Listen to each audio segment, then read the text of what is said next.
Go get them rabbits. Go get them.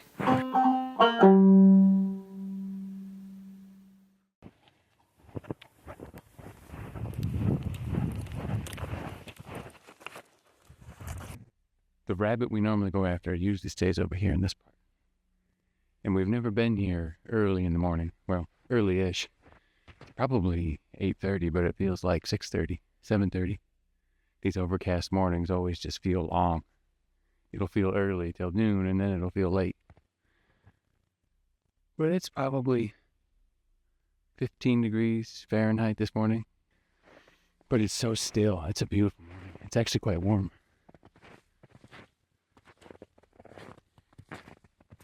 I was reading an article about some hunters who had allegedly violated some hunting regulations. They were duck hunters. These articles are usually oddly indescript and vague. But my first thought when I see an article like this is we're trained to question the character of the hunters that violated the regulation. But I think that's just been a long-standing media propaganda campaign, because really we should be questioning the character of the regulation they broke or are accused of breaking. Because quite frankly, they're accused of having 3 times the legal limit of whatever duck they were hunting.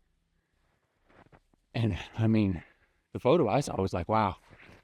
My first instinct was that's a once-in-a-lifetime hunt.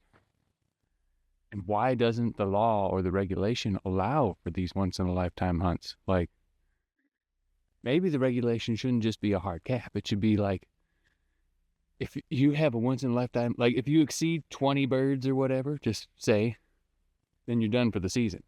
Or if you shoot 5 and keep it below 5, you can hunt all year. Just keep hunting. But if you exceed like 20, 25, 30, have this once-in-a-lifetime hunt, you ought to be able to, the law ought to allow that, is what I'm trying to say. Because that's an awesome hunt. And now these hunters are being deemed poachers because they were ultra successful hunters. In my mind, that's wrong. Like, the article calls them poachers because I guess technically, I don't know, one of the people in their party of 4 didn't have a license, and how did they know? How did the rest of those hunters get lumped in with that one hunter? And in my mind, there still should be an allotment for that situation. Like, the law should allow for that, because can you imagine being there and having ducks galore flying in, and you're a duck hunter shooting, hadn't seen a duck all year, and now you see every duck? That's like a dream come true for any hunter. No matter what you're hunting, you can relate to that. Right now, I could use a herd of rabbits running at me for a Beulah chasing them, but it's pretty quiet.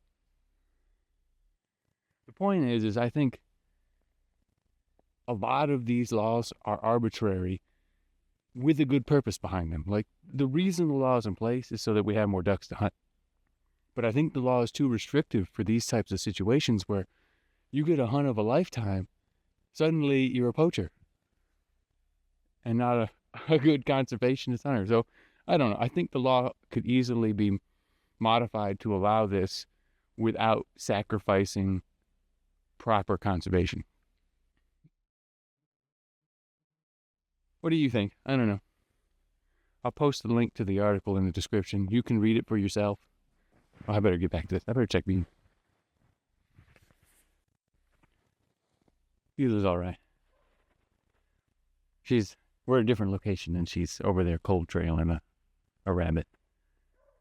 But anyway, the other part of the article is about using of lead shot and how they were using lead shot and admitted to using lead shot.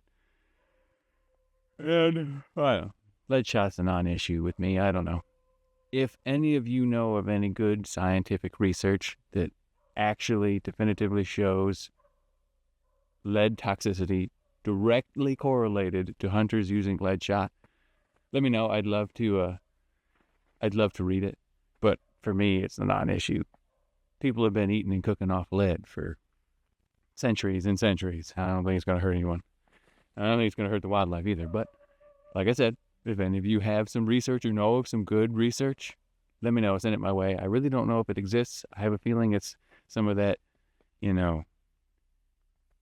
research, like USAID research,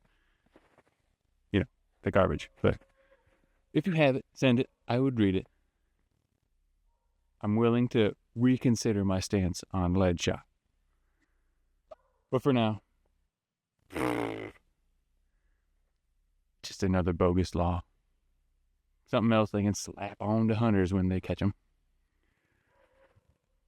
But anyway, I don't know if she's going to get this rabbit kicked up. She's been at it a few minutes now. And a few minutes. It's probably been about 20. And she just... Usually this means the rabbit's hunkered down and is nearby, but in a hole or somewhere where she can't get it. And she just keeps circling. Finds the tracks thinking, it's right here, it's right here, it's right here. And so she opens and howls. This is how our rabbit hunting has gone for the past approximately month. We just haven't had very good success getting rabbits kicked up on the back property here. And I haven't been out a whole lot. It's hard for my truck to get out into some of the trails I normally go where I know where good spots are. And now I'm rambling. It's a beautiful morning.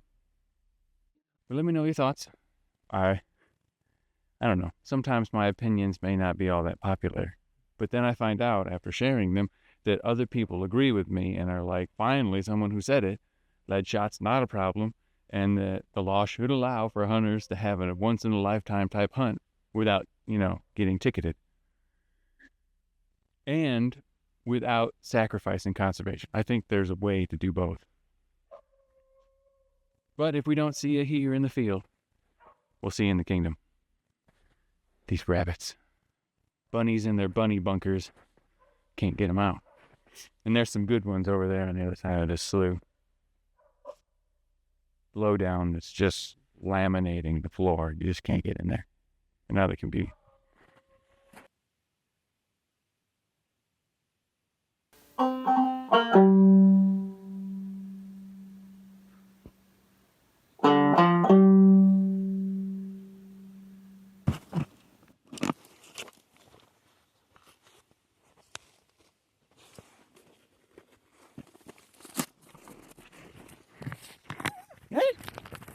He's in there, huh?